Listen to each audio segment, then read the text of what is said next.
welcome to week 1 of my 1000K challenge, where I'm turning $1,000 into $2,000, trading nothing but the S&P 500 companies. The whole goal is to be transparent, and because we're using a $1,000 account, that means no shorting and no margin. The whole goal here is to be transparent and to show you that if you're a struggling trader or a new trader, you can do this. Let's jump over the charts. The first trade I want to review with you is UNH, and I'm on the daily chart, and you can clearly see that we are in a parallel channel.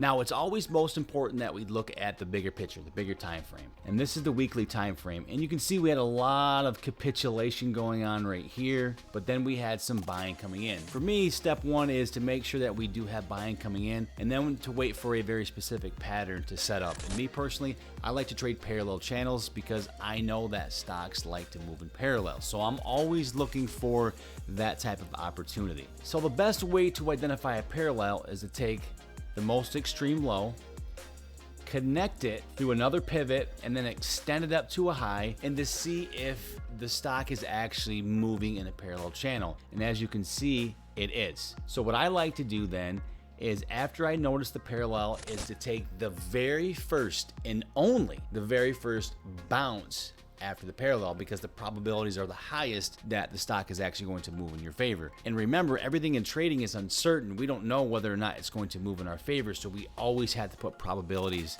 on our side. So now that I've noticed we are right here at the parallel low, I then look for an opportunity to enter, and I use specific candle formations to help me get into this trade. Now, I did get in a little bit late. I was actually in on this candle here, when in reality, I should have entered a little bit lower on this small indecision candle right here, but because the opportunity is so great, I was okay paying up a little bit more for this stock. So on this trade, I was in here. I took my initial profit up here at the 200 moving average, and now I have a trail stop that's going. Now remember, I'm only trading a $1,000 account, and this is trading at 336 a share, so I can't buy that many. So I bought in here, I took my initial profit here, and now I'm letting a trail piece run to see how high this thing is willing to go. The ultimate goal is going to be this upper channel, which is over $100 a share away from my initial entry. Really, really good trade. The next trade on my list is PLTR. And once again, you can clearly see that we are in a parallel channel. And the bigger time frame, in this case, the weekly, is in an uptrend. So let's dissect this a little bit further.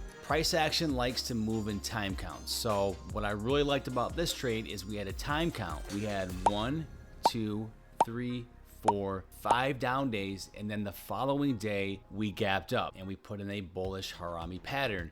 And the psychology behind this is the bears were in control. Then on this day, they were no longer in control. And this support line definitely held. So that was clue number 1. So my entry on this one was the close of this day. I knew that we had resistance here at this gap level. So I knew I was going to take profit into this and then let this thing run to see how far it wants to go. Now, today is clearly a pretty big red day. However, I locked in profit right below this gap level because I knew it was going to have some resistance. Sometimes it blows right through it. We just never really know how this is going to pan out. Entry on this one was the close of this day, taking profits into this gap, letting the remainder run. More than likely, I'm going to get stopped out on this probably tomorrow. However, it could just turn around and rally. We just never know. So as of right now, I'm still holding one additional piece to see how far this thing wants to go. The last stock on my list is GEN, and I noticed this parallel channel. Now, it did gap up significantly, but remember, that's good news for the company. Obviously, something happened to make the stock gap up, and since then, it's been trading in this upper parallel channel. And as a trader, I have to remember to always go with the bigger trend and not put my bias into it. Price has come right back down to the parallel channel and put in a very significant low bottom candle reversal pattern. And that is a tweezer bottom formation right here. And what a tweezer bottom is when you have two, doesn't have to be exact, but pretty close lows on support. And these are indecision doji candles. And then when you put those together, it gives you a very high probability that support is going to hold. Now, you could look at this and think that this is a bear flag, and it very well could be. I don't know. All that I do know is that we're at support. We put in the candlestick pattern.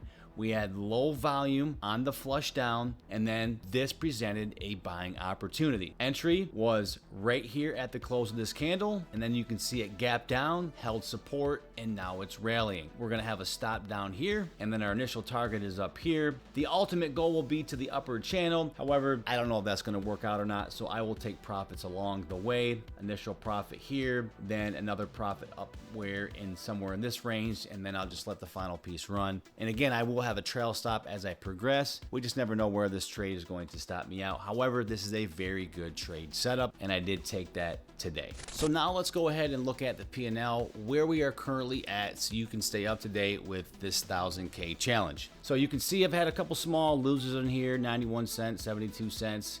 We had a $1.26 loser here, 273 cents. And again, the idea here is to show you that no one's perfect. You're not going to win every trade, but it's all about managing your risk and letting the winners run. As of right now, we are in GEN and we are up $6. We are already locked into a profit on PLTR. We have our trailing piece that's currently running, as well as UNH. So I just have one final piece running on these two, but regardless of what they do, they're already locked in for a winner. I'm just trying to capitalize to see how far they can go.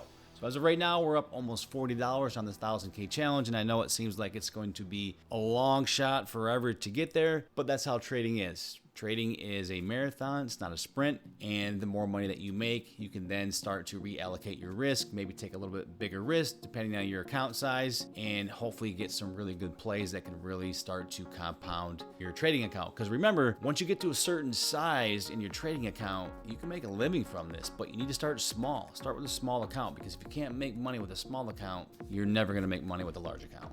If you have any questions, leave me a comment down below, be happy to help. If you've personally done a 1000K challenge and you've grown a small account, leave that down below. The more information for the community, the better. Remember, we're all here together. We're all here to help each other grow, and that's how we win as traders. Thanks so much for being here, and stay tuned for next week when I give you my next update on this 1000K challenge.